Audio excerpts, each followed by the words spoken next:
जैसे विद्वान पुरोहित यज्ञ आसन पर बैठकर यज्ञ को संचालित करता है, जैसे राजा राजसभा में बैठकर राष्ट्र की उन्नति करता है, वैसे ही परमात्मा रूप अग्नि हमारे हृदय अंतरिक्ष में स्थित होकर हमारा महान कल्याण कर सकता है।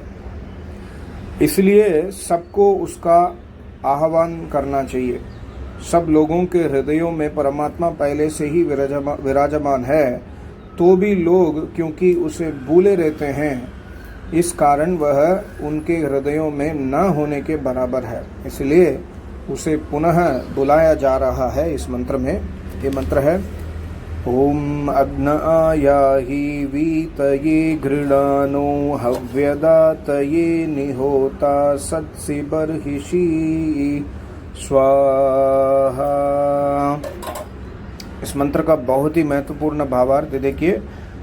अग्नि सर्व अग्रणी, सर्वज्ञ, सर्वव्यापक, सर्व सुख प्रापक, सर्व प्रकाशमय, सर्व प्रकाशक परमात्मा, आप घृणानः कर्तव्यों का उपदेश करते हुए बीतये का अर्थ है हमारे प्रगति के लिए, हमारे विचारों और कर्मों में व्याप्त होने के लिए, हमारे हृदयों में सद्गुणों को उत्पन्न करने के लिए, हमसे स्नेह करने के लिए, हमारे अंदर उत्पन्न काम क्रोध आदि को बाहर फेंकने के लिए, और हव्यदातये देय पदार्थ, श्रेष्ठ बुद्धि, श्रेष्ठ कर्म, श्रेष्ठ धर्म, श्रेष्ठ धन आदि को देने के लिए आया ही, आइए, हम परमात्मा को आया ही पुकार रहे हैं।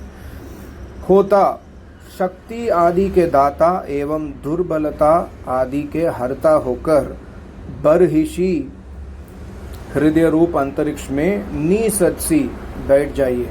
तो हम इस मंत्र में परमात्मा से प्रार्थना कर रहे हैं। इसी भावना से हमको रोज ध्यान भी करना चाहिए। जैसे सुबह सुबह हम उपासना करते हैं, हम इसी मेरा आचार्य कहते हैं भावना जो है अग्न आया ही, हे परमात्मा आप मेरे अंदर आ जाइए, आइए।